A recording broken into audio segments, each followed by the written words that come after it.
রাস্তাঘাট নাই, রাস্তাঘাট কোনো কিছু নাই।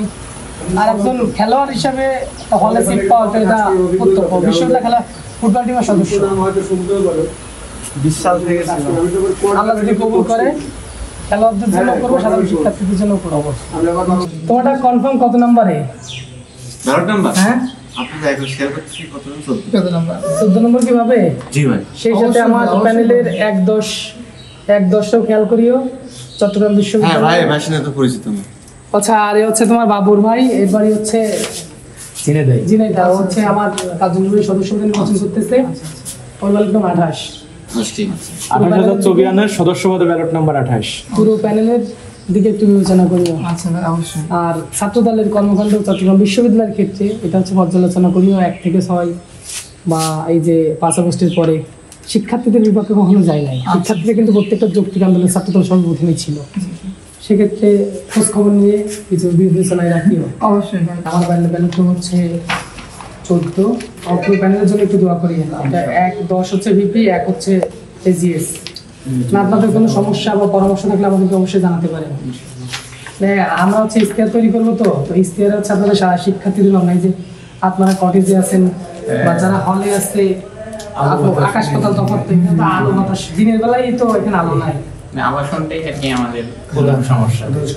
চট্টগ্রাম বিশ্ববিদ্যালয়ে আবাসন সমস্যা ইনশাল্লাহ সমাধান করা হবে। আপনাদের দোয়া এবং ভোট দুটাই প্রত্যাশা করতেছি।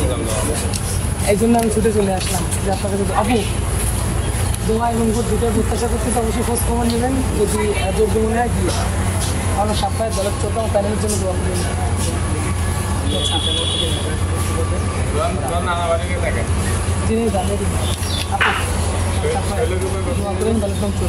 আসসালাম আপনাদের দুয়ারে। আমার নাম মোহাম্মদ সাফায়েত হোসেন, আমি ছাত্রদল থেকে জিএস ক্যান্ডিডেট।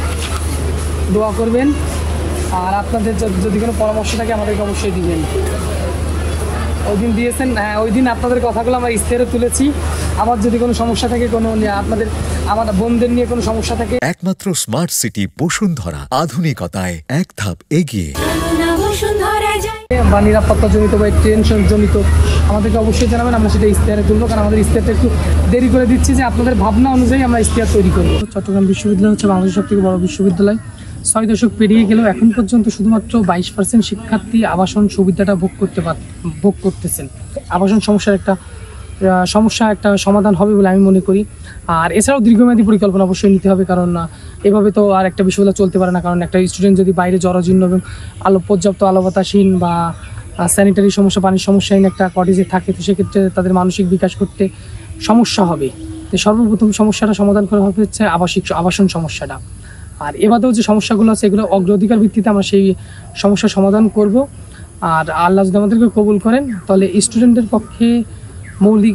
যে মৌলিক অধিকারগুলো আছে এই অধিকারগুলো নিয়ে কাজ করবো ইনশাল্লাহ।